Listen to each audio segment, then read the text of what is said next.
imagem da gravação, tá? Então, estamos gravando. Vocês, pelo que eu pude acompanhar, pelo que acompanhei das orientações da professora Ângela Guida na primeira parte da disciplina, vocês já leram textos do George Agamben, tá? Inclusive, para o ingresso no mestrado e no doutorado, um dos textos solicitados para leitura é o que é o contemporâneo, um texto que no Brasil é bastante lido, do próprio George Agamben, tá? Só que antes de ingressar nos textos do George Agamben, eu queria, partindo, eu não sei se todos, vocês devem ter os textos, o professor Wellington os postou para mim, obrigado, Wellington, mas no livro, no texto completo, existe o prefácio do tradutor, que é o João Barrento. João Barrento é professor de literatura comparada e tradutor, grande tradutor de alemão em Portugal, e a edição que nós usamos aqui no Brasil acerca desses textos é de tradução dele, do Agamben. Ele faz um prefácio bastante interessante, porque, primeiro, vocês devem ter percebido que a leitura dos textos do Agamben não é fácil, tá? Não é fácil, apesar da brevidade desses textos, ou pela brevidade, tá? Então, vejam, obrigada, ou apesar, por isso, ou apesar disso. Coloquem, vamos lá, modalizem do modo como quiserem. Mas no prefácio, o João Barrento, ele vai discutir preliminarmente a que gênero textual pertenceriam os textos que compõem a ideia da prosa, por exemplo, e outros textos do Agamben. Ele vai propor uma terminologia híbrida, que são ensaios-fragmentos. Ensaios-fragmentos. É interessante essa terminologia, é interessante esse gênero híbrido, porque nessa confluência há toda uma orientação da tradição, da filiação do pensamento e do modo como o Agamben organiza por escrito os seus textos, tá? O ensaio é um conjunto de textos que dentro da tradição de língua alemã é bastante conhecido, assim como o fragmento. Alguns de vocês devem conhecer um ensaio sobre o ensaio do Theodor Adorno, chamado O Ensaio como Forma. Tá? No ensaio como forma, o Adorno vai reportar toda uma tradição de língua alemã que vai discutir o que é o ensaio. Tá? E um desses sujeitos com quem o Adorno vai dialogar é o Georg Lukács. Tá? O Lukács, ele vai ter dentro, eu estou usando aqui o texto do Adorno, chamado O Ensaio como Forma, tá? Vocês devem achar online, tá? É um texto bastante divulgado, tá?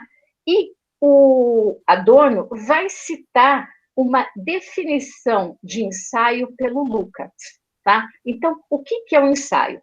Eu vou ler a definição de ensaio sugerida pelo Lukács, como citado pelo Adorno, tá? O Lukács diz o seguinte: o ensaio sempre fala de algo já formado, ou, na melhor das hipóteses, de algo que já tem existido. É parte de sua essência que ele não destaque coisas novas, a partir de um nada vazio, mas se limite a ordenar de uma nova maneira as coisas que em algum momento já foram vivas. E como ele apenas as ordena novamente, sem dar forma a algo novo, a partir do que não tem forma, encontra-se vinculado às coisas. Tem de sempre dizer a verdade sobre elas e encontrar expressão para a sua essência. Então, essa é a definição do Lukács, tá? Uma das possíveis dentro do rol de textos, dentro da discussão que o Adorno propõe no seu ensaio, tá? Sobre o ensaio, tá? Mas é interessante notar que o ensaio, ele se constrói, ele é construído a partir de questões que já foram postas. O comentário do Cassiano é bastante pertinente.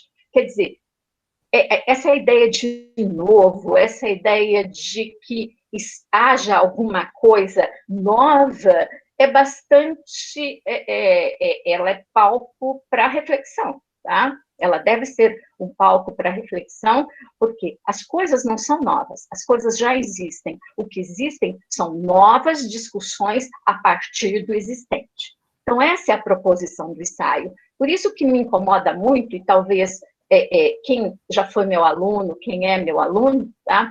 Eu falo muitas vezes ensaio. Escrevam um ensaio, leiam um ensaio, tá?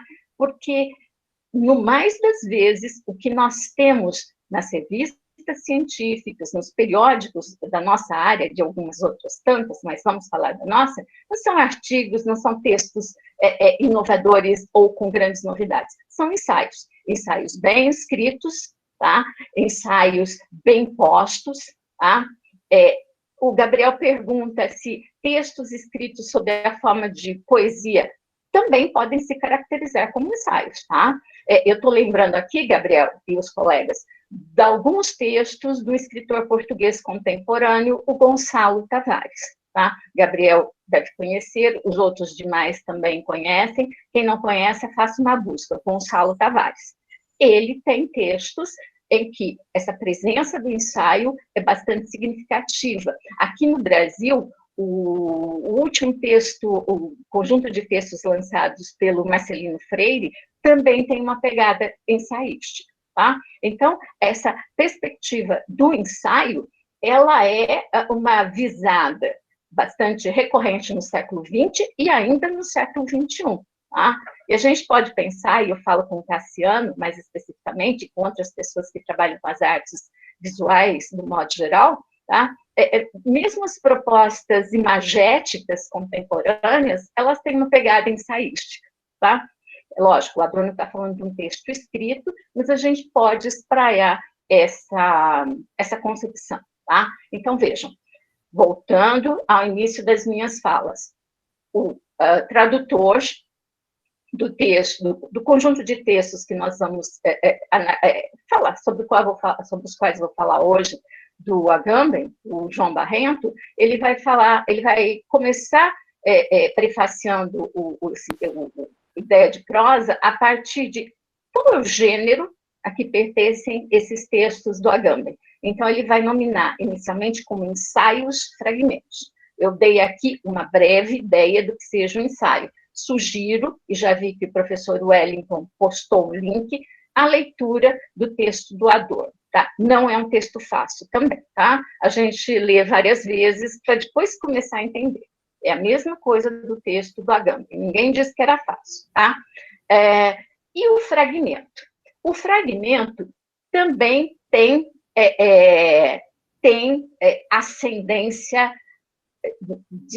ascendência de discussão mais pormenorizada também em língua alemã, tá?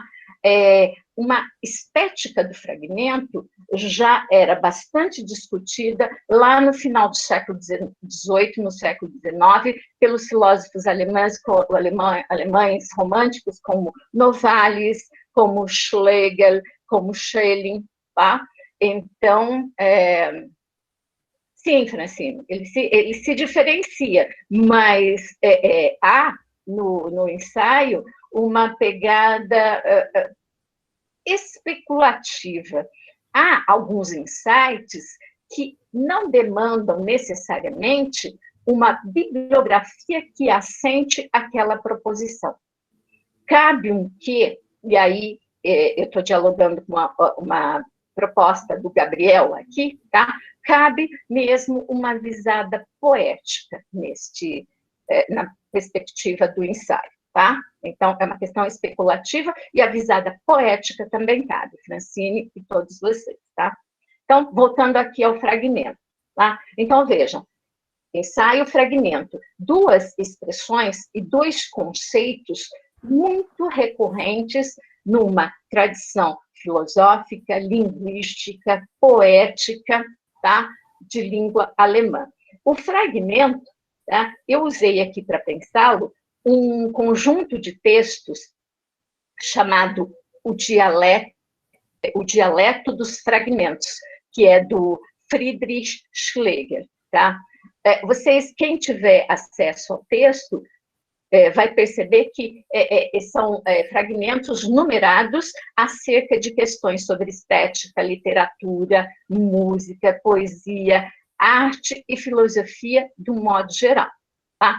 Eu vou ler para vocês um fragmento do Schlegel, para vocês terem uma ideia do que esses fragmentos vão falar. Antes de ler, o que é o fragmento? O fragmento, nós temos uma primeira ideia concreta, por exemplo, alguma coisa se quebra, e os pedaços, o que resta disso, são os fragmentos, são as ruínas, são pedaços esparsos de alguma coisa que um dia conformou um todo. Tá? Então, essa é uma primeira ideia, que vem de uma concretude e acaba sendo trabalhada como metáfora.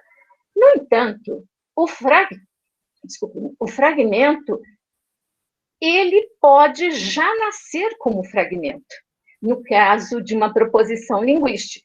Tá? Ele está num todo, mas ele não vai formar, vamos pensar em estrutura de oração ou estrutura de parágrafo, por exemplo. Ele não vai estar organizado necessariamente em parágrafos que se linkam uns com os outros, parágrafos que vão sendo conectados.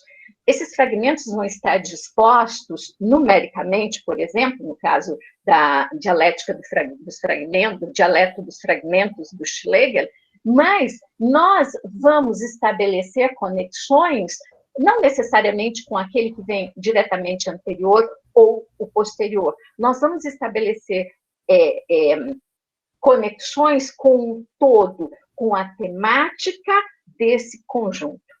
Então, existem, por exemplo, quando a gente fala, vamos pensar nos filósofos pré-socráticos, tá?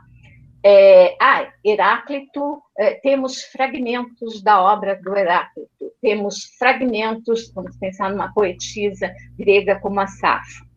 Uma questão que se coloca, será que esses textos são fragmentos porque faziam parte do todo e perderam partes, ou eles já foram escritos como fragmentos, sendo o fragmento já um gênero que havia, por exemplo, na Grécia Antiga? Essa não é uma questão que só eu coloco, tá? Seria muita pretensão da minha parte. Vocês vão encontrar essa proposição em vários outros pensadores acerca de linguística, de cultura e coisa que o vale. Então, vejam, na perspectiva dos idealistas, dos filósofos idealistas alemães, dos românticos alemães, essa proposição do fragmento, ele existe não como perda, mas alguma coisa que já tem um nascimento aí, tá? E que também vai, assim como o ensaio, discutir alguma coisa que já está posta, tá? Alguma coisa que faz parte de um todo, de um rol de conhecimento, de um repertório de conhecimento da humanidade, tá? O Daniel, nos filmes do Godard, é um exemplo cinematográfico, tá? Estou tentando lembrar em alguma coisa no Brasil, quem lembrar em algum filme no Brasil, ou outro filme que faça parte, vamos dizer assim, do mainstream, que a maioria das pessoas conheçam, depois pode colocar aqui no ar que eu faço referência, tá bem? Então, por exemplo, eu vou ler um extrato, um fragmento do Schlegel, tá? É um extrato que vai dizer acerca da linguagem, e ele vai falar sobre música. Tá? Eu estou tentando aqui, eu não vi entre as apresentações nenhum músico, assim, confesso, e que trabalhe com pesquisas acerca de música, mas provavelmente alguns de vocês tenham esse conhecimento e se interessem também. Então, no fragmento 444 do Dialeto dos Fragmentos, tá? O dialeto dos fragmentos do Schlegel, ele escreve o seguinte: para alguns, costuma ser estranho e ridículo que músicos falem sobre os pensamentos contidos em suas composições. Eu selecionei esse fragmento para dialogar com o rol de textos do Agamben que nós estamos, sobre os quais eu estou falando hoje, que vocês leram, tá? E muitas vezes também pode acontecer que se perceba que tem mais pensamentos em sua música do que sobre ela. Quem, no entanto, tem sentido para as maravilhosas afinidades de todas as artes e ciências, ao menos não considerará a questão a partir do ponto de vista trivial da chamada naturalidade, segundo a qual a música deve ser apenas a linguagem da sensação. Não achará em si impossível certa tendência de toda a pura música instrumental para a filosofia. A pura música instrumental não tem de produzir por si mesma um texto? E nela não se desenvolve, confirma, varia e contrasta o tema, tal como se faz com um objeto de meditação numa série de ideias filosóficas? Então, aqui foi um pequeno, um extrato, um dos fragmentos colocados em cena pelo Schlegel, tá? Mas vocês perceberam que ele está pensando, ele está falando sobre a música como linguagem, e não necessariamente a partitura, tá? Ou numa canção, a letra. Ele está pensando no som. O som também expressa um pensamento. Agora, qual pensamento é esse? Esse pensamento, aí também tem que se trabalhar com as possibilidades de recepção do ouvinte, os conhecimentos pré-existentes desse ouvinte, a capacidade desse ouvinte de se interessar ou não, a capacidade desse ouvinte de ter uma educação estética para apreender alguma coisa a partir dessa linguagem de uma música pura, como o Schlegel estabelece aqui. Tá? Então, aqui, os sons dos pássaros, o Gabriel coloca, e que estabelece, vamos dizer assim, mais uma relação com o texto do Agamben. Tá? Eu trouxe aqui textos que dialogam com os textos do Agamben. Tá? Não adianta nada eu circular fora desse espectro. Tá? Então, retornando, antes de chegar aos textos do Agamben. Tá? Então, são ensaios, fragmentos, em que nós notamos, por exemplo, por vezes, um certo aspecto fabular, tá? Um certo aspecto cronístico, um certo aspecto de... o Barrento também fala deixa eu ver a expressão que ele fala, ele chama de histórias de almanaque, tá? Inclusive, quem conhece o conjunto de textos do Ideia de Prosa, também há imagens que parecem retiradas de alguns manuais lá das décadas de 1950, 1960, 1970, e que hoje são bem mais raros, tá? Então, vejam, até a constituição material desse texto estabelece um diálogo aí, tá? E outra questão que o Barrento vai chamar a atenção, tá? É que o título, tá? Até o texto do Barthes, do Miguel lembra, tá? A Gon se lembra dos textos do Benjamin, do Passagens, então vejam que há uma série de textos com os quais o texto do Agamben dialoga explícita ou implicitamente, mas há por detrás dos textos do Agamben uma tradição, a tradição do ensaio, a tradição do fragmento, a tradição desses, vamos dizer assim, contos com uma certa referência quase moral, não moralística, tá? Então, vejam que há uma série de referências, e essas referências, elas trabalham com uma tradição de origem alemã. Isso, para ler o texto do Agamben, essa é uma das linhas mestras, tá? Além de toda uma tradição retórica clássica, que ele domina com primazia na constituição do próprio texto, tá? O Barrento, que é o tradutor, vai falar também, vai escrever também sobre a presença, tá? Sobre a presença do Benjamin. Aliás, o Benjamin é uma presença, por vezes, explícita nos textos do Agamben, mas, no mais das vezes, implícita. Tá? E aqui o Barrento chama atenção para o título desse rol de textos, Ideia da Prosa, que é, segundo Barrento, retirado de um dos fragmentos sobre o conceito da história. É um dos textos mais conhecidos do Walter Benjamin. Na tradução que eu tenho uma tradução em língua portuguesa, que é do Rouanet, e tenho uma tradução também em língua espanhola, tá? É uma tradução espanhola mesmo, é uma edição espanhola que eu tenho. Eu não tenho esse excerto B14, tá? Talvez vocês achem online, traduzido para o português, eu não fiz essa busca, tá? Mas eu vou ler o trecho do Benjamin, tá? Em que aparece a expressão, a ideia da prosa. Gabriel, depois sobre as aspas, assim que eu ingressar no texto do Agamben, eu vou falar sobre elas, tá bem? Tá? Vamos lá, eu vou começar a ler o trecho do Benjamin, em que aparece a expressão, a ideia da prosa. O mundo messiânico é o mundo da atualidade plena e integral. Só nele existe uma história universal. Aquilo que hoje assim se designa não pode ser mais que uma espécie de Esperanto. Esperanto é aquela língua que congrega as várias línguas do mundo. Nada lhe pode corresponder antes de ser eliminada a confusão instituída com a construção da Torre de Babel. Esse mundo pressupõe aquela língua para a qual terão de ser traduzidos, sem reduções, todos os textos das línguas vivas e mortas. Ou melhor, ele próprio é essa língua. Mas não como língua escrita, antes como língua festivamente experienciada.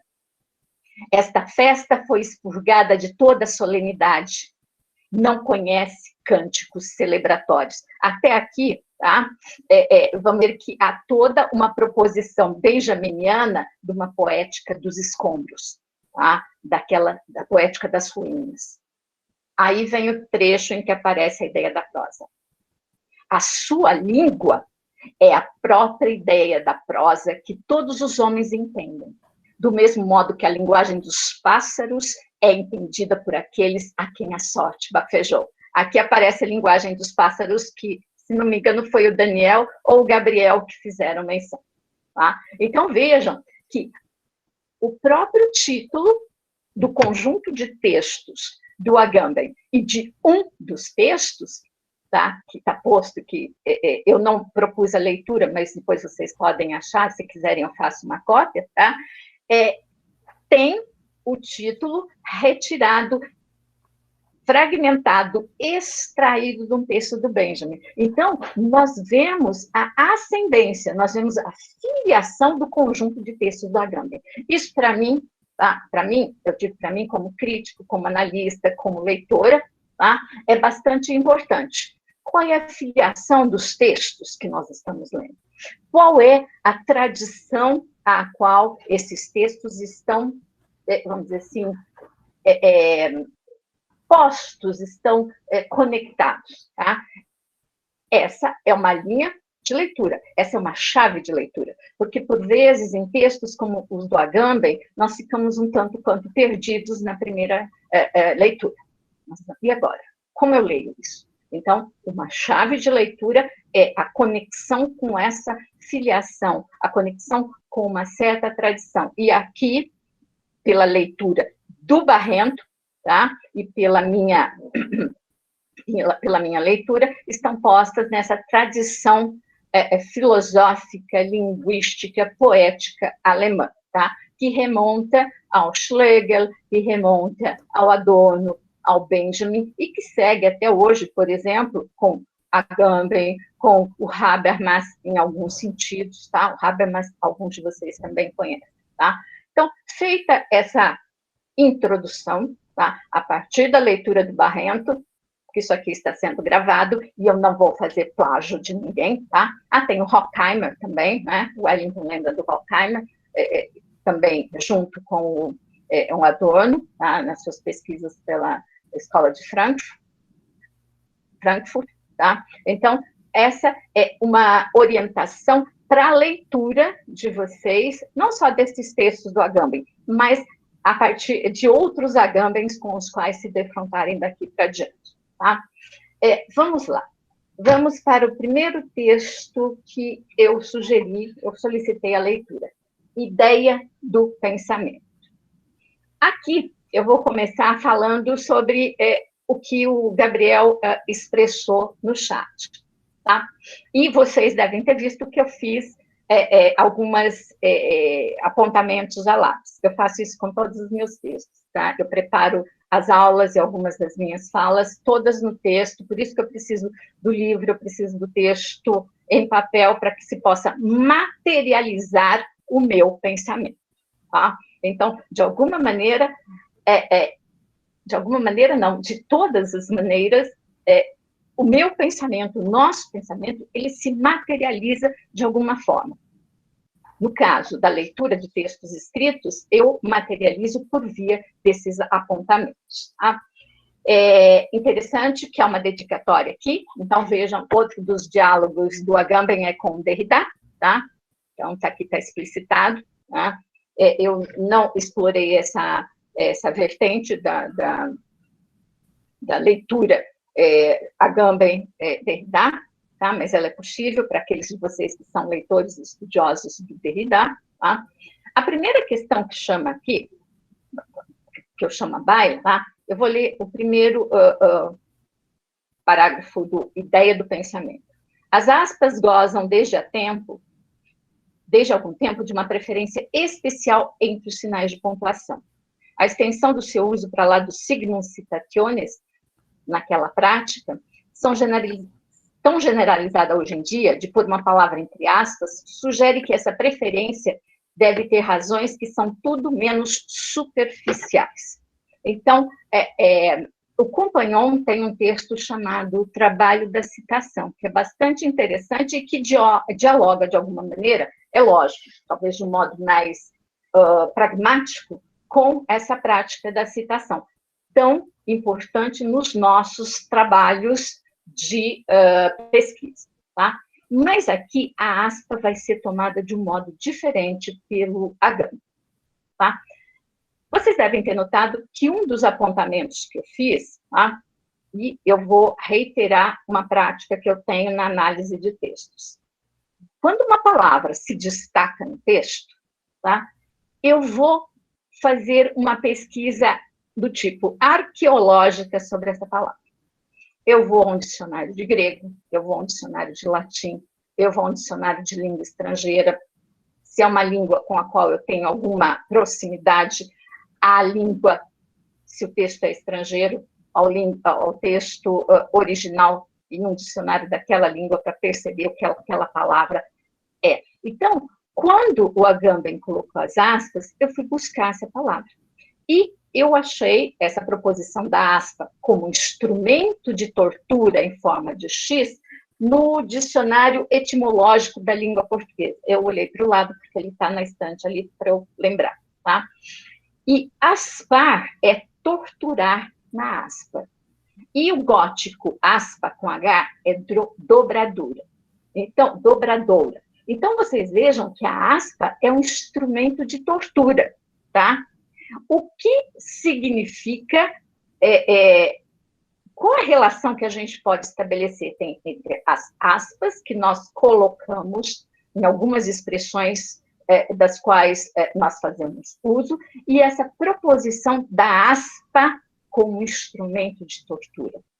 O instrumento de tortura, ele cerceia, ele limita os movimentos de alguém e limita esses movimentos, podendo, inclusive, provocar a morte desse sujeito, assim como provocar nesse sujeito a vontade de dizer coisas ou de referendar coisas que ele não referenciaria ou não diria em outra circunstância.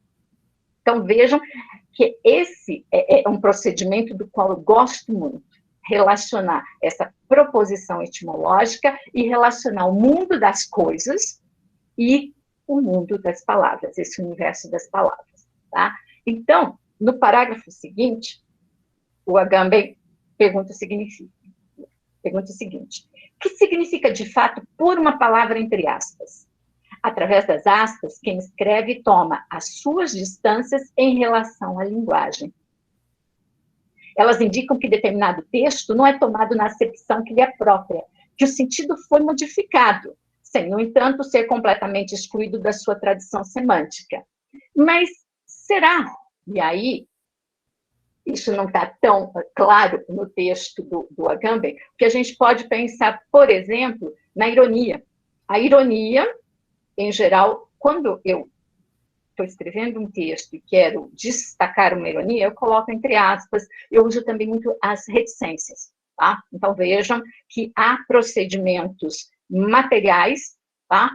Que podem expressar isso na escrita. Mas, quando a gente está dizendo ironia, a gente nós estabelecemos uma inflexão diferenciada no nosso tom de fala, no nosso tom de voz, na altura. Então, há vários procedimentos. Mas será que o Agamben está falando destas aspas, da ironia, ou ele está falando somente dessas aspas, ou também ele está falando daquelas que nós, quando estamos escrevendo um texto científico, segundo fulano, abre aspas, será que ele está falando só disso? Então, essa é a matéria para reflexão. Eu já vou dar uma resposta possível, tá? Depois de ler este texto, depois de ler outros textos, eu fiz uma proposição, tá? A linguagem é o pensamento, entre aspas. Pensem, a linguagem é o pensamento, entre aspas. Porque será, e essa pergunta eu vou fazer recorrentemente em todas as minhas falas com vocês, será que a gente consegue expressar tudo que pensa? Será que tudo que passa pelo nosso pensamento é passível de ser dito, de ser proferido, de ser escrito? Será que as aspas, elas não estão sempre como uma forma, e aí eu retomo novamente, vejam a redundância, não é? O texto aula do Roland Barthes, que a língua é uma aspa, nesse sentido da própria tortura, naquela perspectiva autoritária que com qual o Barthes toma a questão da língua. Então, as aspas aqui são tomadas não só como aquilo que foge do normal, como aquilo que está como ironia, como sarcasmo, como citação do outro, mas a própria linguagem é o lugar, entre aspas, do pensamento, de expressão do pensamento. Tá? E aí, eu trouxe um texto poético, hoje eu trouxe vários textos, né? Eu preciso estabelecer esse diálogo. Em tempo, eu vi que vários de vocês, seja no mestrado, tá? E do doutorado também, tem uma formação em artes visuais. Eu trouxe também imagens hoje, tá? Vocês devem ter visto, inclusive, o que eu postei no ar. Tá? Mas antes disso, eu vou ler um texto. Tá? O texto chama-se Tente Entender o que Tento Dizer.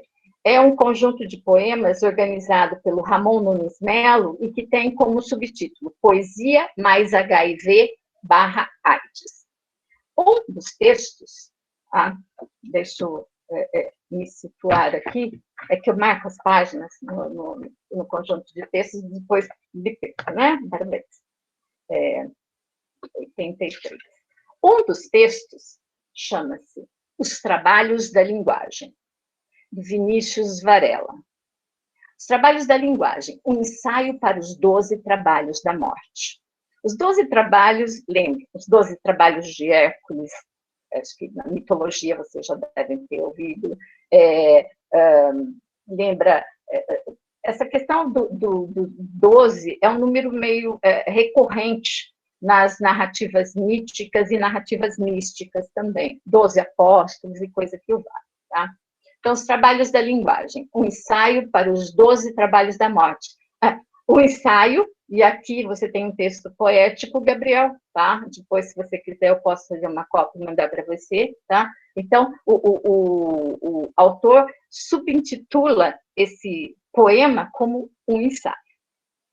Tua rosa apoteótica traz guardada a contravenção dos adeuses. Eu sou aquela que plantou a árvore das mãos que dizem adeus. Os sintomas do teu nome me transcrevem o presente da longura. Esse fruto tardio não se come, que cada mão dizendo adeus é uma fome. Cada mão dizendo adeus é um nome que aprendeu a se calar em outra língua. Onde a glória dos nomes se despede, as mãos anulam as cosmogonias. Esta existência é uma pequena distância entre dois símbolos gráficos. A abertura das aspas do tempo e a tentação do silêncio. Viver é verbo de dois tempos. Estou ali entre o repouso das vírgulas e a alforria das sílabas do tempo. Então, vejam que é um texto que vai lidar com o espectro da linguagem que cerceia, mas também com o espectro do próprio subtítulo do conjunto de textos organizados aqui. Poesia mais HIV/AIDS. O que é isso que não se pode dizer? O que é isso que, ao mesmo tempo que uniu, também vai separar? Tá? E o poeta, o eu lírico aqui, tá? Esse sujeito dentro do poema, ele vai estabelecer uma leitura com os modos de escrita, com a pontuação, com a grafia das palavras e com os símbolos postos em cena, porque quando a gente pensa em pontuação, tá? Aquela ideia de vírgula é para a parada para respirar. Não, a pontuação, ela expressa, de alguma maneira, extremamente falha, aquilo que, se nós pudéssemos, na totalidade da expressão do pensamento, colocar em cena, seria a entonação, seria o modo como eu seria a minha sensação diante daquilo. Tá? Essa percepção, ela não é pragmática, ela é uma percepção que eu aprendi para ler texto literário, especialmente para ler poesia. Tá? A pontuação significa alguma coisa. Tá? Vocês devem perceber quando vocês mandam um e-mail para alguém. Vejam, por vezes você fala bom dia e põe uma exclamação, às vezes bom dia, ponto final. Vejam, isso significa alguma coisa. Tá? Você ainda... mas eu não penso quando pontuo. Você pode pensar que não pensa, mas em algum recanto cognitivo isso está posto. E aí os sinais de pontuação vão ser colocados em cima. Tá? A Wellington sugere aqui um texto literário acerca da pontuação. Tá? Então, depois, vocês que estão acompanhando a minha fala e acompanhando o chat, também façam essas, vamos dizer assim, aproveitem essas referências todas. Tá? Então, nesse primeiro texto, né, a ideia do pensamento, o que me parece bastante significativo é que as aspas, elas não são só um recurso, vamos dizer assim, de exceção. Elas são a regra. A linguagem, ela é esse pensamento com aspas, esse pensamento aspeado ou aspado. Se a gente pensar no verbo aspar, que tem a relação com esse instrumento de tortura. Tá? O outro texto que eu sugeri, tá? Como eu já disse para vocês, eu vou ler algumas questões que são mais relevantes para que vocês possam ler vamos dizer assim, não só produzir o trabalho de disciplina, mas também possam pensar os seus objetos de pesquisa e pensar a prática também acadêmica e a prática profissional. Tá? O outro texto, Ideia do Nome. Tá? No Ideia do Nome, né, ele tem uma relação com alguma coisa que eu falei lá na semana passada, acerca do tratamento que a Marilena Chauí dá para a linguagem. Tá? vou ler o primeiro conjunto de linhas desse texto. Para quem medita sobre o inenafável é o pensamento. É útil observar que a linguagem pode perfeitamente nomear aquilo de que não pode falar. Por saber disso, a filosofia antiga distinguia cuidadosamente o plano do nome, o onomá, do plano do discurso, o logos. Vejam, o discurso, o que é? O logos é orientado pela racionalidade e pela organização. A palavra não. Tá? Então, é aquela discussão bastante, assim, bastante já posta em cena, né? A relação entre significante, significado, arbitrariedade do signo linguístico e coisa que o valha. De alguma maneira, ela está posta aqui. Tá? Na verdade, a descoberta era mais antiga. Tinha sido Antístenes o primeiro a afirmar que das substâncias simples e primeiras não pode haver logos, mas apenas palavra. Tá? E para falar sobre isso, o Agamben é outro conjunto de textos ao qual o Agamben recorre com bastante frequência, é uma certa tradição judaica. Não só do pensamento, mas desse mundo das lendas, da mística judaica. E aqui ele vai fazer referência ao Golem ou Golem. Depende do modo como a gente, vamos dizer assim, acentua. Eu prefiro usar Golem, tá? Então, vocês podem ver as duas referências. Aqui também está presente Adão e Eva, mas eu preferi estabelecer o diálogo com o Golem, tá? Para que vocês conhecessem uma outra tradição, tá? Que não existe, ou pelo menos pouco conhecida na tradição cristã. Tá? Talvez alguns de vocês conheçam o mito do Golem. Tá? Eu tenho um conjunto de... um texto chamado Lendas Judias do Gueto. Tá? Esse conjunto de textos, ele não é brasileiro, ele está escrito em língua espanhola, tá? E eles vão falar, dentre outras lendas, está sobre a criação do Golem. Eu vou ler alguns trechos para vocês, tá? Vocês podem achar isso em sites da tradição, tá? O Golem de Borges, o Miguel, tá? E o Borges também, Miguel, ele tem um diálogo também bastante profícuo com essa tradição judaica, tá?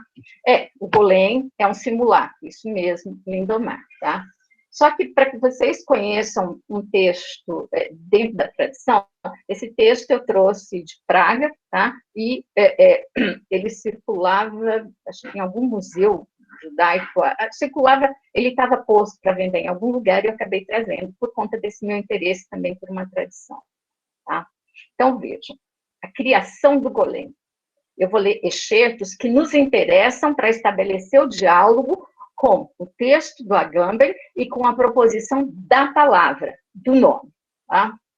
Corria o ano de 1580, um sacerdote chamado Tadeu, inimigo fanático dos judeus, se esforçava mais uma vez para criar a desunião e a discórdia onde reinava paz e harmonia, culpando os judeus supersticiosamente de inúmeros crimes de sangue. O Rabino Löw teve notícias dessas acusações e dirigiu em sonhos uma pergunta aos céus, para saber com que meios deveria empreender a luta contra tão perverso inimigo. Tá? Então, veja, ele dirigiu uma pergunta aos céus, aí nós, como leitores, vocês como ouvintes, como ele dirigiu essa pergunta? Foi em palavra ou foi em pensamento? Fica uma dúvida, né? Porque ele faz essa pergunta ao céu. Então, ele faz essa pergunta, possivelmente, a Deus. E se nós reportamos a uma tradição anterior, e eu oralizei isso para vocês, que língua falava Adão? Será que Adão precisava falar alguma coisa? Ou a comunicação que ele estabelecia com Deus era por via de outros meios, por exemplo, do pensamento? E aí, o Rabino Levi teria essa capacidade. Ele recebeu a seguinte resposta ordenada alfabeticamente: criarás um golem de barro e exterminarás a miserável corja devoradora de hebreus, de judeus. Esta foi a resposta que ele teve. No texto que eu tenho, tem uma primeira frase em hebraico e depois vem essas palavras aqui em língua portuguesa. O Rabino Levi interpretou o amálgama destas palavras no sentido em que, com o alfabeto cifrado que havia recebido do céu, poderia criar com barro um corpo vivente. Veja, interessante, o Rabino Levi interpretou. Tá? Então, a perspectiva da interpretação é a única que nós temos diante da linguagem. Quer dizer, nem tudo que eu ouço, que eu leio, vai ser interpretado da mesma maneira por vocês. Eu estou aqui propondo uma interpretação dos textos do Agamben, que pode ter uma outra visada para vocês. Tá? Porque as possibilidades da linguagem, o fato de estar entre aspas e ser legítima, porém ser incompleta, a incompletude da linguagem nos possibilita o ato da interpretação. Tá? E que foi o que fez o Rabino Levi diante daquilo que ele recebeu, da resposta que ele recebeu, daquela resposta que veio do céu. Em pensamento? Provavelmente. Eu vou pular uns trechos, tá? O Rabino Levi, ele vai reunir outros 3 homens, tá? E vai se purificar dentro da sala de banhos para os judeus, tá? E eles saíram da cidade e se dirigiram a uma margem do Moldava, onde buscaram o barro para iniciar o ato seguinte do seu trabalho. Então, fazer um golem moldado no barro. Essa história é a história adâmica. A história de Adão sendo moldado no barro e, subsequentemente, a sua segunda esposa, tendo a primeira, Lilith, também moldada a partir do barro. À luz de tochas e cantando salmos, começaram a trabalhar em febril presteza. Modelaram com barro uma figura humana. O golem ele criava-se diante deles com o rosto voltado para o céu. Então, vejam que o golem, ele é moldado em barro, mas o olhar está voltado para o céu. Não só o olhar, se a gente pensar que a cabeça também contém o cérebro, contém aquele lugar onde nós desenhamos os nossos pensamentos. Tá? Feito o golem, né, houve todo um ritual em que cada um desses homens que participou da constituição de barro do golem deu 7 voltas em torno dele. Veja, esse outro número também aparece com uma certa frequência nas tradições judaico-cristãs. Tá? Se vocês procurarem um dicionário de símbolo, o 7, entre outras narrativas, tá, interpretativas, ele seria o número perfeito, que ele seria a soma do 3 e do 4. O 3, um número espiritual, um número ascensional, e o 4, um número material, um número terreno, um número carnal. Tá? Essa é apenas o Gabriel também está falando aqui da questão do número. Tá?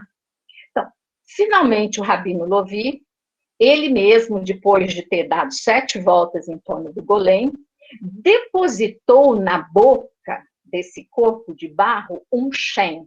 O shem é a palavra que reconhece o nome em hebraico, tá? Escrito sobre um pergaminho. Então, vejam, não bastava dar um corpo para o golem, para esse ser.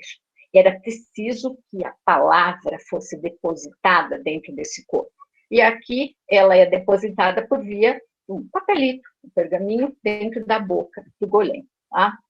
Inclinando-se de leste a oeste, de norte a sul, os 3, então vejam que havia esses sujeitos que construíram um golem, pronunciaram em uníssono estas palavras: e ele insuflou o alento de sua vida no nariz, e assim o homem se converteu em um ser vivo. Então, vejam, não bastou colocar a palavra na boca desse sujeito, foi preciso também o sopro de vida no nariz dessa criatura. Deste modo, os três elementos, fogo, água e ar, fizeram o quarto elemento, com que o quarto elemento, a terra, adquirisse vida. Fogo, água e ar e terra. O golem abriu os olhos e, aparentando assombro, mirou, olhou ao redor. E o rabino Lovi o espetou. Põe-se direito sobre as tuas pernas. E o golem se levantou. Aqui eu lembrei também, isso vai estar lá no século XIX, da criação, por exemplo, do Frankenstein. Daquele, o que aparentemente, vamos dizer, recorrentemente se chama de monstro, tá? Essa criatura a quem o cientista dá vida. É lógico que ele é um golem, tá? Mas ele é a energia, vou usar aqui as palavras do Gabriel, essa energia vital. Então, não basta ter a palavra na língua, é preciso também o alento, esse alento que é o sopro nas narinas desse sujeito, tá? E esse golem, tá? É a criação de vida, isso mesmo, Nelly, tá? E ao final, tá? Então o golem, vejam, vamos retomar o início da narrativa. O Rabino Lovi, ele dá vida ao golem a partir de uma inspiração divina, a partir da interpretação que ele tem de uma ligação com os céus, com Deus, por exemplo, tá? Para que o golem possa ajudá-los, os judeus, nessa luta contra os seus inimigos cristãos. Tá? Então, o golem tem uma função, tá? A função da proteção. Nesse conjunto de textos que eu tenho, vão aparecer situações em que o golem vai salvar os judeus e vai também aparecer a situação em que o golem desaparece, em que ele é desativado. Tá? Mas o que me interessa neste momento é a relação com a palavra estabelecida por via do texto do Agamben. Tá?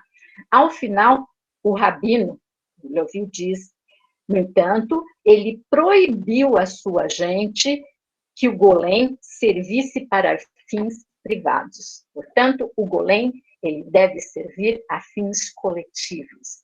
Então, a gente pode pensar que a palavra, a gente pode pensar que esse sujeito que tem esse poder, tá? Ele deve estar orientado para fins que não aqueles egoísticos, que não aqueles da vaidade humana. Tá? Aí já uma outra perspectiva, eu diria, moral, tá? Que não vem ao caso na nossa aula, mas que tem também uma ligação com a própria constituição do texto do Agamben. Senão, ele não citaria a narrativa do golem. Então, ao final, eu li o texto do golem antes para vocês, mas ao final da ideia do nome, tá? O golem, o Agamben vai dizer o seguinte do golem, tá? No último parágrafo, 1, 2, 3, 4, 5, 6, na sétima linha. Porque, como acontece na lenda judaica do golem, o nome com o qual se invocou o informe para lhe dar vida é o da verdade, tá? Porque Shem é a palavra, e a palavra é a verdade. Tá? Isso a gente lê nos textos, tanto na Torá, como citado pela Melly, quanto no texto, a Bíblia cristã, católica, como vocês queiram nominar. Quer dizer, a palavra da vida é a palavra que coloca o sujeito em pé. Tá? Porque, vejam, depois vocês podem ouvir novamente a narração que eu fiz da criação do golem, tá? Depois que a palavra foi colocada no papelzinho na boca da criatura. Depois que o bafio colocado, soprado no nariz. Só depois ele vai ser, o rabino vai incitá-lo a, agora você se levante e coloque-se firme sobre as suas pernas. Só depois disso, essa criatura vai poder se mover, tá? E o que a gente vê hoje são criaturas que não têm nem palavra, nem sopro de vida se movendo por aí. São os autômatos, né? O golem não é um autômato. Apesar de, em algumas tradições, e mesmo no primeiro momento a gente vê-lo como um autônomo, tá? A gente pode interpretá-lo como um sujeito que passa, a partir de todos esses ingredientes, a ter um senso crítico, a estabelecer uma crítica ao seu redor. É o que acontece, e aqui eu li o seu comentário, Lindomar, é o que acontece com a criatura do Frankenstein. Ele percebe como o mundo trata, e ele quer saber por que o mundo trata assim.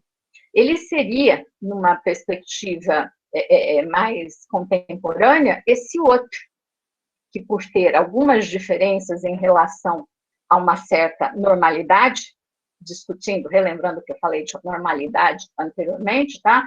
Ele tem alguns ingredientes que se diferenciam dessa tal normalidade e por isso é questionado. Tá? Então, vejam, o Golem já traz essa perspectiva do outro. Tá?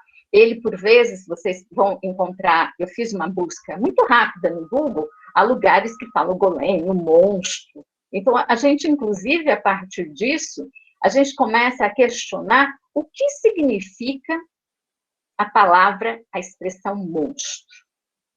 Monstro é aquilo, assim, que tem partes diferentes do corpo da maioria das pessoas, é aquilo que é selvagem, ou é aquilo criado a partir dos nossos próprios ingredientes, da nossa própria formação, e que, em determinado momento, se distancia disso pelas mais variadas circunstâncias. Então, vejam, a partir desse texto, ideia do nome e da proposição do Golem, nós percebemos qual a importância da palavra, não do discurso. O discurso é importante, mas antes do discurso vem a palavra. O que é essa palavra? O que ela nomina? Tá?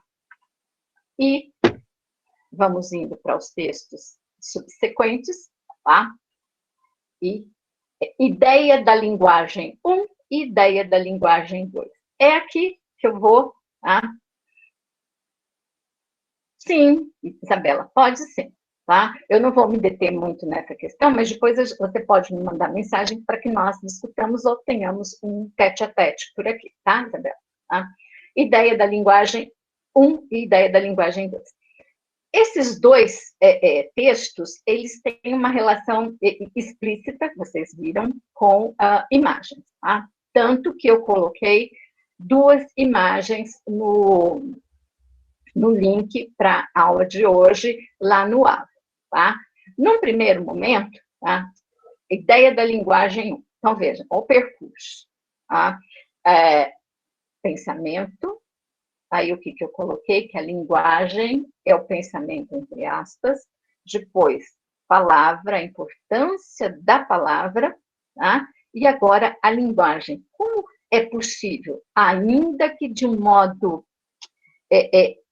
cerceado, ainda que de um modo limitado, a linguagem expressar algo do pensamento, colocar em cena algo do pensamento, tá?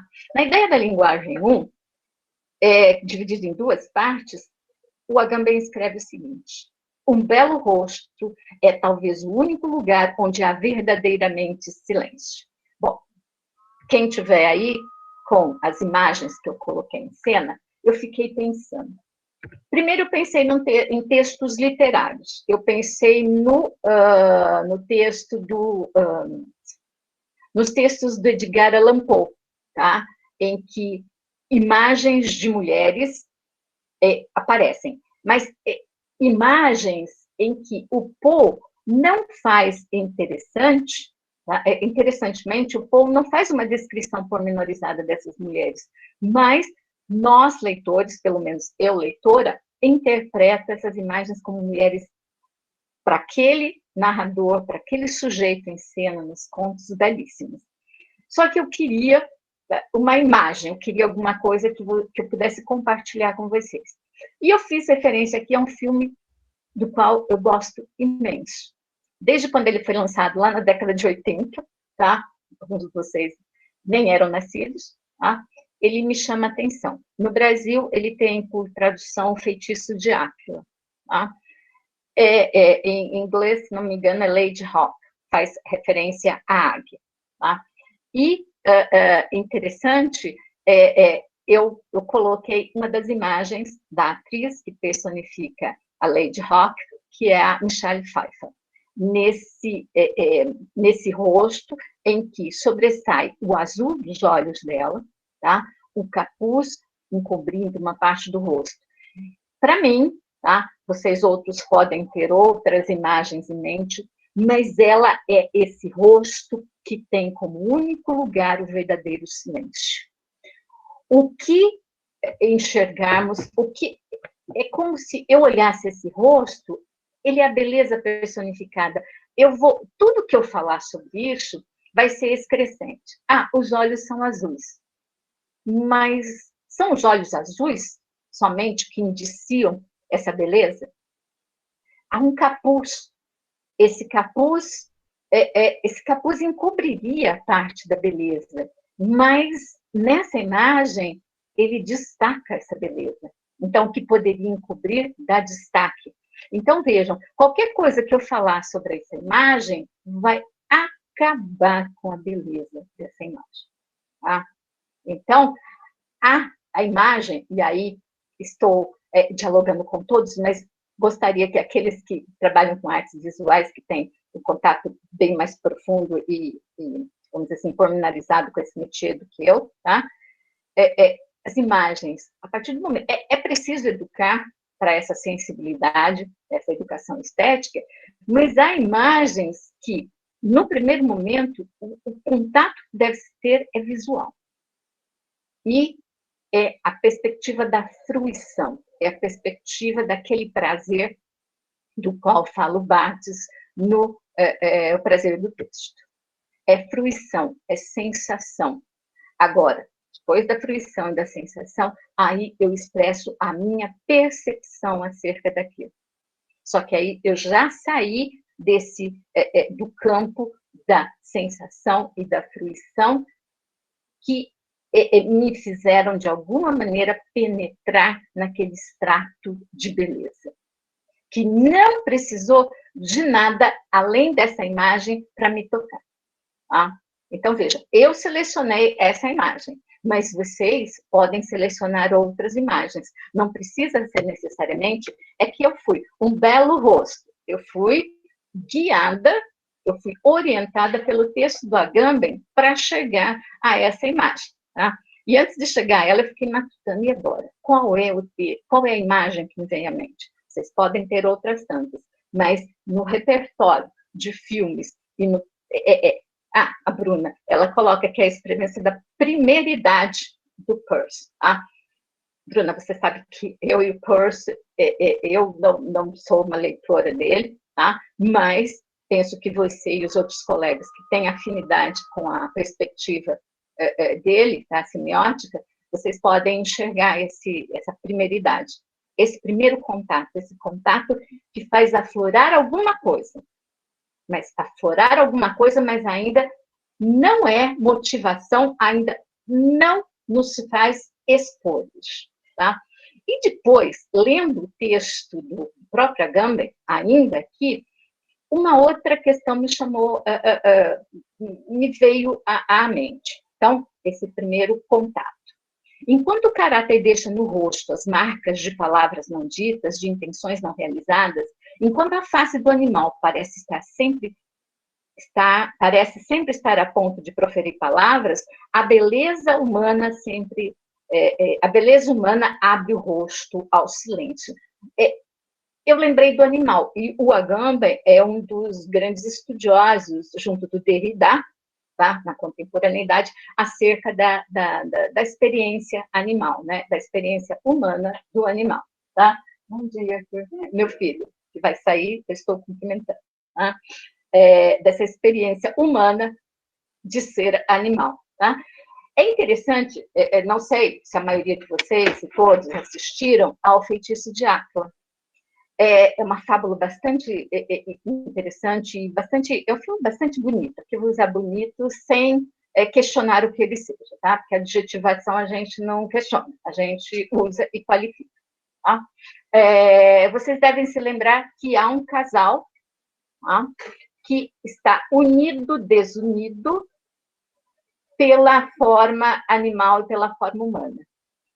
O sujeito, ele, durante o dia, ele é humano, e ele anda com um falcão sobre o seu braço, tá? À noite, esse falcão ganha a imagem feminina, tá? E o sujeito, que durante o dia é um homem, ganha a imagem de um lobo. Tá? Então, há um desencontro entre eles. E o único momento em que há uma possibilidade de brevíssimo encontro é no ocaso, no anoitecer. Tá? É naquele momento em que dia e noite vão, um dia vai passar para a noite, ali é um brevíssimo encontro, e o feitiço só vai se desfazer numa outra ocasião. Eu não vou falar qual é essa outra ocasião, para quem não assistiu ao filme, assistiu e percebeu o que acontece. Então, vejam, nessa lenda também, o humano e o animal não são coisas diferenciadas, eles se encontram, tá? Eles se encontram, ainda que haja necessidade dessa metamorfose. Então, no próprio... Isso eu pensei ontem, relendo meus apontamentos, eu pensei nessa instituição da disjunção, e aí eu ponho disjunção do humano e do animal nessa perspectiva fílmica. Bastante bem posta, com grandes atores. O ator é o Rutger Hauer, tá? Quem faz o Rutger Hauer, que recentemente ele faleceu no ano passado, ele também foi o replicante do primeiro Blade Runner, tá? E a Michelle Pfeiffer, uma grande atriz, que vocês já viram, imaginem, inúmeros filmes, e numa atuação da década de 80. Então, vejam como essa imagem também coloca em cena o animal e o humano, não como diferentes, mas como partes do mesmo ser. Tá? E como esse rosto me disse dessa beleza perfeita, em que silenciar é o que podemos fazer. Porque se eu perguntar, o que você está aí? Contar, ao final dessa ideia da linguagem 1, né, se coloca o seguinte: a rosa informulada é o último período.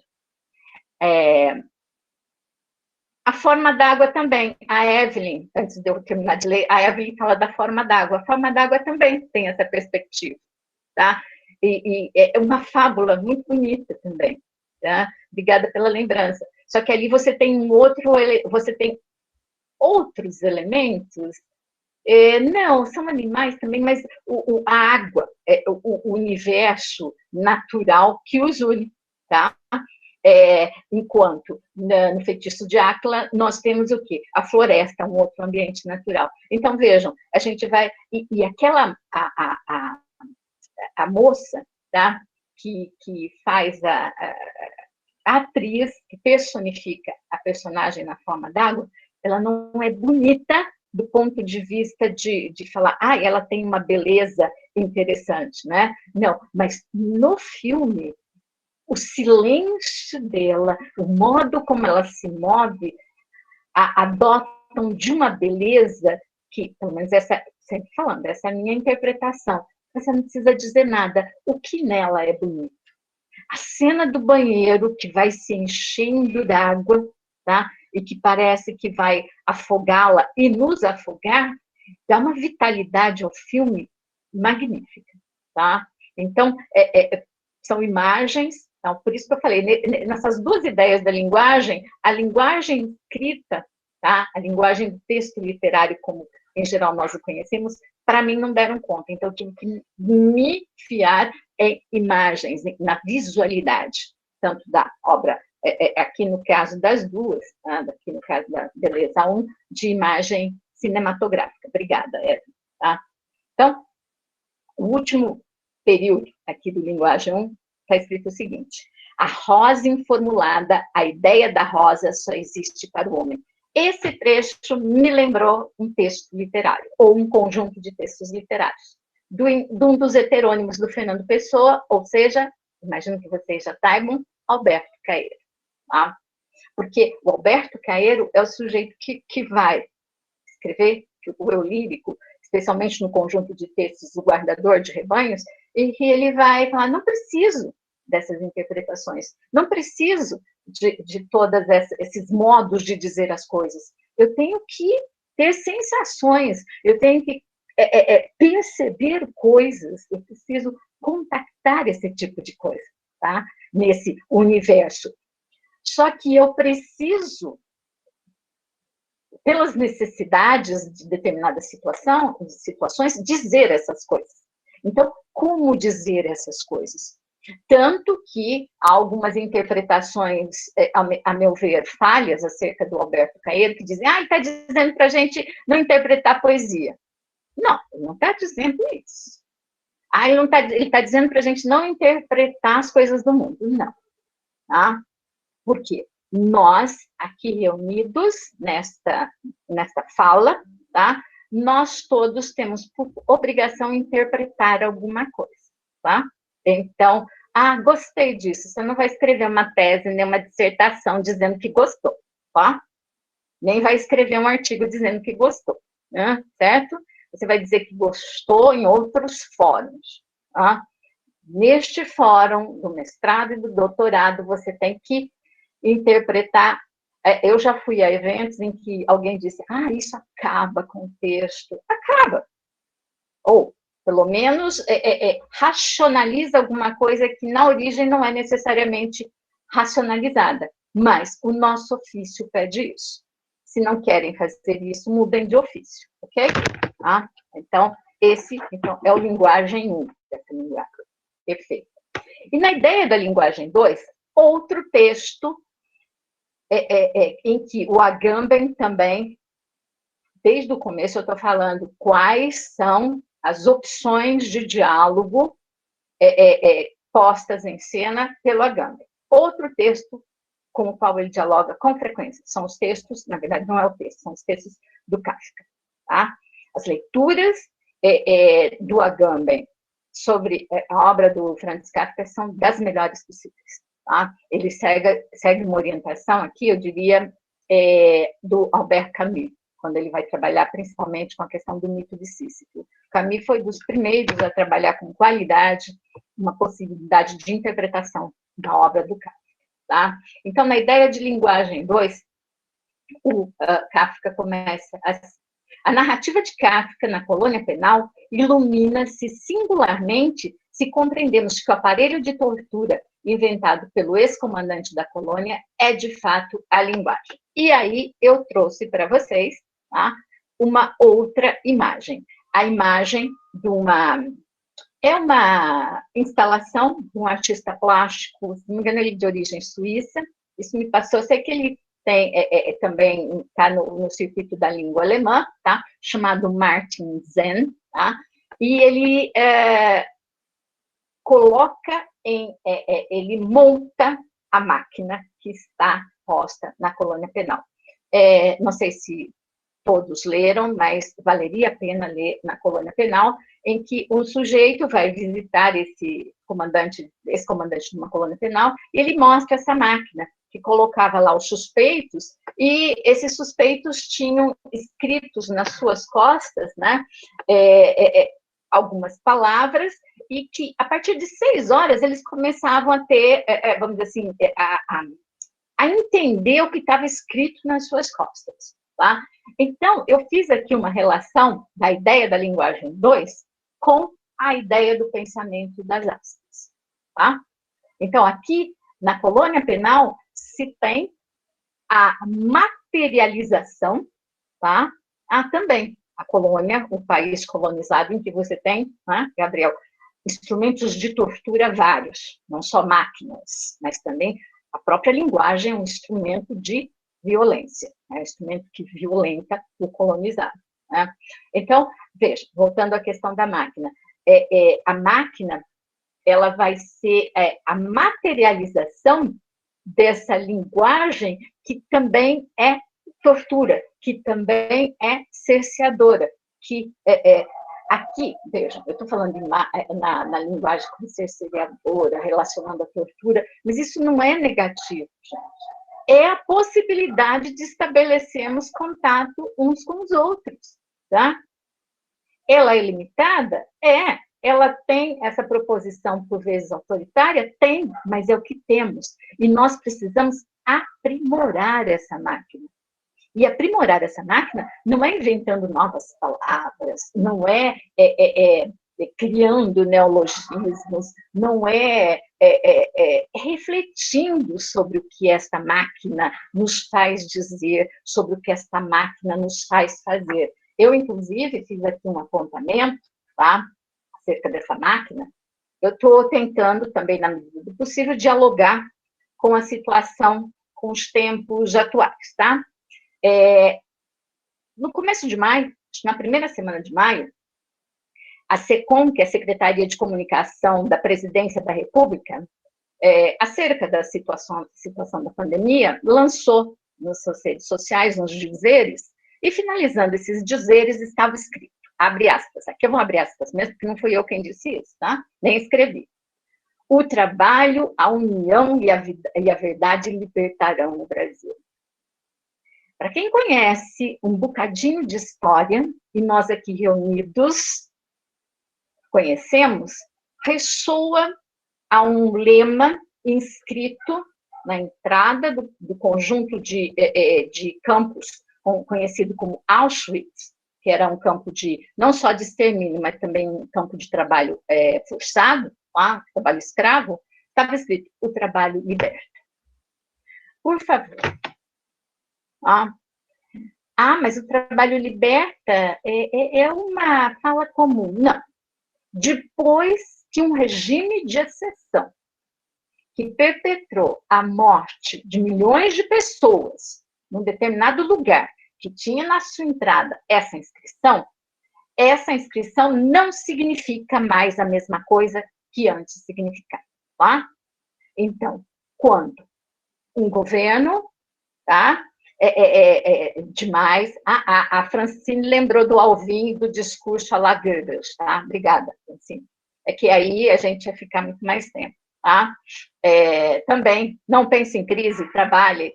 O mantra do trabalho, tá? Tem aquele outro, como se chama? O trabalho enobrece o homem, né? Lá do século XVIII para o XIX, tá? Mas, voltando aqui ao trabalho liberta, depois que essa frase foi contextualizada, como na década de 1940, tá? Não se pode mais utilizá-la assim, ao léu, tá? E indiscriminadamente. Tá? Aliás, não se pode utilizá-la. Tá? Se alguém tiver algum contra-argumento às minhas falas, estou disposta a conversar, não necessariamente nesse espaço, porque a gente tem o tempo limitado, mas pode me mandar mensagem que eu vou conversar. Eu estou pondo aqui uma situação de linguagem, que está posta em cena porque um determinado contexto de exceção, um determinado contexto de extermínio, de escravização e de desumanização do ser humano situou isso. Então, não posso mais falar isso, tá? Não posso. E quem diz o contrário, ou tem um bom contra-argumento, ou não tem argumento nenhum, tá? Então, eu vejo aqui uma série de comentários de vocês, todos muito pertinentes, tá? E que devem devem nos lembrar, então, dessas aspas, essas máquinas que torturam. Então, relacionem esse trabalho liberta com o que acontecia dentro daquele lugar. Quando a gente estabelece essas relações hasteadas, nós perceberemos o que algumas pessoas estão fazendo. Esse é um trabalho de interpretação.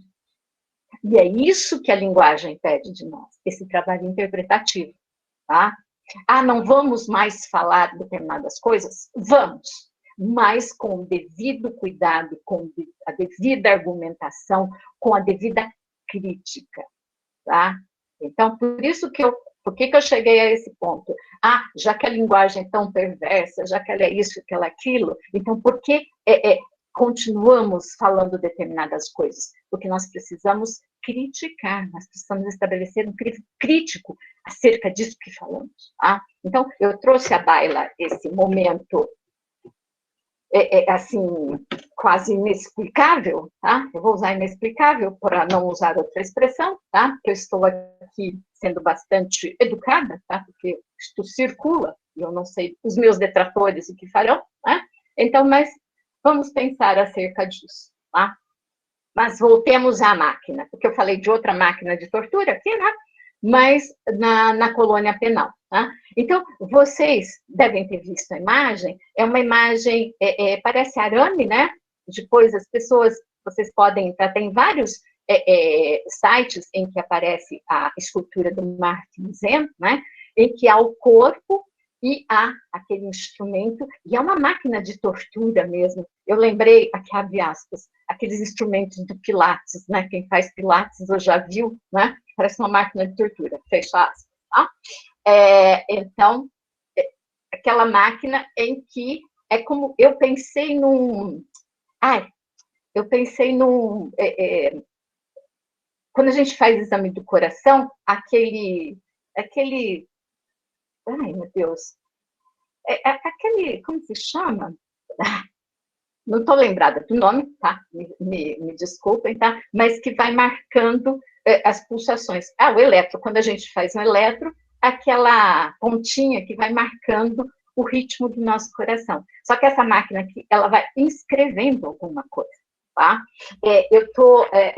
E, para além dessa imagem, lembrar de uma imagem cinematográfica, eu lembrei de um filme, este já da década de 90, tá? Talvez quem não conhece, assista. Eu assisti já na década de 90, quando do lançamento, algumas coisas estão meio falhas, mas se chama O Livro de Cabeceira, do Peter Greenaway. Tá? Ele é da década de 90, não me engano, 95 ou 96. Tá? Ali, você tem a protagonista, tá? E ela vai escrevendo no corpo dos amantes, tá? O registro, a narrativa desses encontros. Só que tem um dia em que, eu vou usar aqui uma expressão, ela vai descobrir o, entre aspas, tá? Vou usar as aspas aqui, verdadeiro amor, e ela vai deixar esse amante escrever no corpo dela. Tá? Ela não precisa mais dizer, escrever no corpo do outro. Tá? O dia que ela encontra alguma coisa que eu vou usar aqui, a completa. E, nesse sentido, eu faço uma analogia com na colônia penal do Kafka. O dia em que o sujeito que comanda a máquina, para demonstrar como ela funciona, se coloca sob a máquina, tá? A máquina não tem mais nada a dizer para ele. Ele não, vamos dizer, ele não precisa mais da máquina, porque aquela máquina era uma máquina de morte. Ela não era uma máquina de justiça. Que muitas daquelas pessoas estavam sendo justiciadas sem a devida justiça. Tá? E o dia em que o sentido da justiça não existia para ele, mas ele precisa conhecer naquele momento o sentido da morte, a máquina já não serve mais para nada. Então, me parece que aqui há uma alegoria de que o dia que conhecemos determinadas situações, não precisamos mais da linguagem, não precisamos mais dizer nada, não precisamos mais do discurso. Mas não é porque o outro me obriga a calar, é porque eu mesmo cheguei a um determinado ponto em que eu me obriguei a calar. Tá? Eu me obriguei a calar pelas mais variadas circunstâncias, e talvez uma delas, e a maior delas, seja o sentido da morte. Há em algum dos textos do Agamben, nesse rol de textos ou em algum outro, em que ele vai falar desse sentido da morte. Que o texto literário, ele encerra uma grande parte deles desse sentido da morte. Tá? A Natália lembra do Estrangeiro, do Camus. Tá? O Estrangeiro do Camus, né, Natália, em que ele é um réu confesso. E todo mundo pergunta para ele, porra, mas você não vai dizer Ah, fiz isso por aquilo, não vai justificar o seu crime? Não, ele não precisa mais dizer nada, tá? Ele encara a morte, ele encara esse sentimento último, ele encara essa coisa inominável que é a morte. Tá? Ele também, assim como no livro de cabeceira, a protagonista encara esse outro sentimento, que é o amor, que eu não vou, vamos dizer assim, é lindo, maravilhoso, é horrível, não, mas que é um sentimento que é complicado também de ser verbalizado. Então, a partir do momento em que ela não precisa mais escrever no corpo dos amantes, ou que ela reconhece que ela não precisa mais fazer isso, ela permite que o outro inscreva no seu corpo. Aqui eu lembrei, Gabriel, dessa questão do colonizado. Tá? Ela não precisa mais escrever e se inscrever no corpo do outro. Tá? Ela pode deixar que o outro escreva e inscreva no seu próprio corpo. Tá? Então, ainda aqui no texto do Agamben, tá?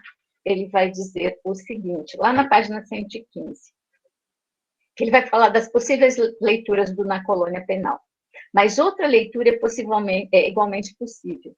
Veja, ele propõe uma interpretação, mas ele depois propõe uma segunda interpretação. E nós, que lemos que temos outro tipo de leitura, outros conhecimentos, podemos propor uma terceira, uma quarta, outras leituras interpretativas.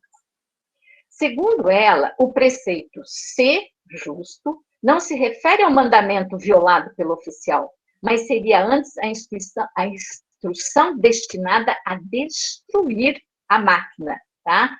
E também a instrução dada para ele se matar, para ele morrer, tá? Ele conseguiu aqui, né, eu vou usar o gancho da Gon, elaborar a própria morte. E nesse momento, não importa o que a máquina escreva, tá? Ou que a máquina escreva no corpo dele. O certo é que, depois de tantas mortes, ele conseguiu elaborar a própria morte sem ter que lembrar das outras mortes. A perspectiva aqui freudiana, né? O Cid lembra da laranja mecânica. Legal, Cid, eu não tinha me lembrado. Mas aí você também tem a máquina de tortura, né? Então, veja, como que... e aí, nós vamos, pelo menos no século XX, nos relembrando da obra do Kafka. E como ela é uma presença em vários setores de exposição de linguagem. Tá? Retornando ao texto do Agamben. E o oficial tem plena consciência disso a partir do momento em que anuncia ao viajante. Chegou, então, a hora, disse por fim, olhando subitamente para o viajante com um olhar límpido, uma espécie de apelo, um qualquer convite à compreensão. Não restam, então, dúvidas. Ele introduziu a ordem na máquina com a intenção de destruí-la. Ser justo. A máquina justa? Não, a máquina não. A máquina, ela é a técnica laborativa do ser humano. O ser justo, quem deveria ser justo? O ser humano. Mas ele precisa elaborar uma máquina de tortura, ele precisa elaborar uma máquina de morte para perceber a necessidade da justiça. Tá? É interessante que, quando a gente pensa em narrativa, em narrador, que vocês devem conhecer, um texto do Adorno sobre o narrador e como, depois dos episódios da Segunda Guerra Mundial, não é possível mais narrar de uma determinada maneira. Ou é possível, mas a gente tem que ter muito cuidado, a gente tem que ter muito senso crítico, muita perspectiva crítica para perceber como é preciso reelaborar as formas narrativas, as formas da narrativa. Então, vejam, as máquinas de morte continuam existindo, mas depois que essas máquinas de morte acabam cumprindo as suas funções nefastas, é preciso ser justo. Será que conseguiremos ser justos? Essa é uma questão. Tá? Então, hoje eu vou ficar por aqui, já me estendi para além de um determinado tempo, né? O vigiar e punir, né? Que o Daniel lembra, e que também é lembrado pelo próprio Agamben no começo do texto Ideia da Linguagem 2. Tá? Então, aqui também um diálogo com Foucault. Então, hoje, eu fiz algumas falas acerca dos textos do Agamben aí, tá? No conjunto Ideia da Prosa, tá? Reunidos no conjunto da prosa, mas eu também possibilitei, ou a partir da minha interpretação e de visibilidades do próprio texto, diálogos com que o texto diálogos do texto do Agamben com outros textos literários, artísticos, imagéticos, sejam filmográficos, visuais, do ponto de vista da escultura, por exemplo, textos filosóficos, Derrida, Benjamin, Adorno, Schlegel, Foucault, tá? Então, as possibilidades de leitura do próprio Agamben, tá? Agora, quem quiser ler o Agamben por fruição, também é possível, mas nós estamos aqui porque o texto do Agamben funciona, ou deve funcionar de algumas maneiras quando a gente trabalha com a linguagem, tá? No mais, eu estou vendo aqui o Wellington fazendo o recenseamento das presenças, tá? Então, por favor, manifestem a sua presença. Na aula anterior, é só uma questão de ordem, procedimento técnico, 2 pessoas se manifestaram pela presença, eu organizei a situação delas. Se houver necessidade de organizar alguma outra situação, por favor, se manifestem, tá? E eu farei o devido apontamento, corrigindo a ausência pela presença. Bem? No mais, retornando ao início das minhas falas lá, também já quais serão os procedimentos avaliativos, tá? Se alguém tiver alguma dúvida, por favor, tá? Pode comunicar-se comigo, tá? Que eu explanarei, na medida do possível, o que é para ser feito, tá? Só peço que respeitem as datas, porque o sistema fecha, tá? E fechando, vocês não conseguem colocar a tarefa solicitada ali no ambiente do aula, tá? E eu agradeço enormemente a presença do Wellington e a colaboração dele, tá? Ele também vai me ajudar a colocar, como colocar a tarefa de vocês no AVA, tá? Então, e ele está fazendo aqui o recenseamento, tá? Eu sei que algumas questões estão, vamos dizer assim, orientadas para vocês pensarem, outras questões talvez tenham ficado mais nebulosas, mas leiam os textos que eu sugeri, recorram ao seu próprio conhecimento acerca de alguns textos, tá?